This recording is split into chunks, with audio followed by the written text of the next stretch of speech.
Fates Collide. This set was actually pretty green. Fates Collide is the 10th main expansion in the X and Y era of the Pokemon trading card game. It's also the third card set to feature break cards, which show off fully golden Pokemon. The set introduced 5 new break cards to the game, but while these cards may be nice and shiny and expensive, there's still tons of other great cards to talk about in the set. While Omastar Break doesn't look half bad, the normal Omanyte card does. What the heck is going on here? What is this dead zone beneath his freaking...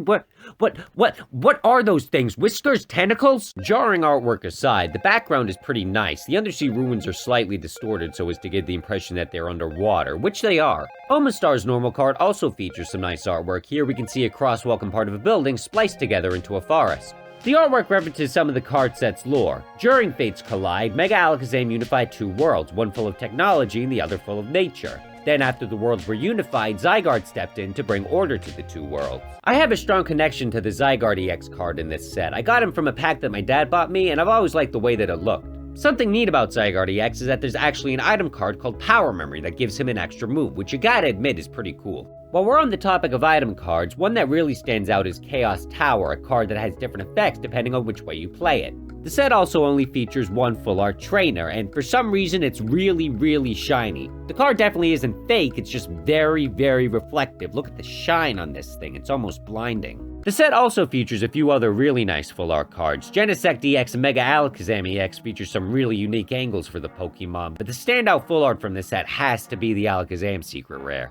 The card features Alakazam jumping down with Lugia and Umbreon in tow. I like how Lugia in this card is similar to Yveltal in the Gardevoir card from Steam Siege, both of them gliding down in the background while the featured Pokemon uses an attack. However, if you're a true Pokemon card fan, then you'll know that some of the best art can be found among the normal cards in the set.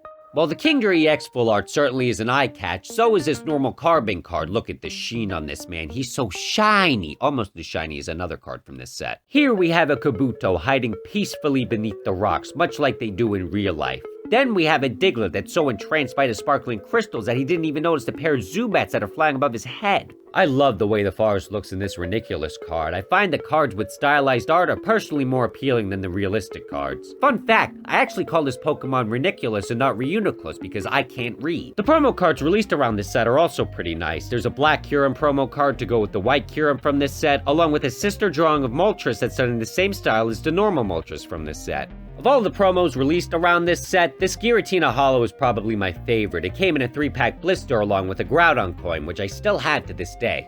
Of all the great cards we have in this set, there are 2 that stand out above the rest. One of them is this normal rare Rotom card. If you look closely, you can see that Rotom actually passed through a computer in the back and that his image is burned into the screen. The art was drawn by Tomokazu Kamiya, a frequent illustrator for the card game whose art is instantly recognizable. He's made a ton of very cool, very nice Pokemon cards in the past, along with a very strange Voltorb. What the heck is this thing? The other card that stands out above the rest is this regular rare Aerodactyl card. This was Aerodactyl's first card in 4 years, and they did a great job on it. Aerodactyl sits on top of this steel brutalist overhang, almost embodying a gargoyle himself. I love how the city looks here. It's drawn in such a unique way that it's hard to describe it using any other word than beautiful. From the modern buildings at the bottom of the card and the temple towards the top of the card, it's evident that the 2 worlds have been fully unified by Zygarde. It's possible that the vague steampunk style of the card was foreshadowing Steam Siege, the TCG expansion that came after Fates Collide.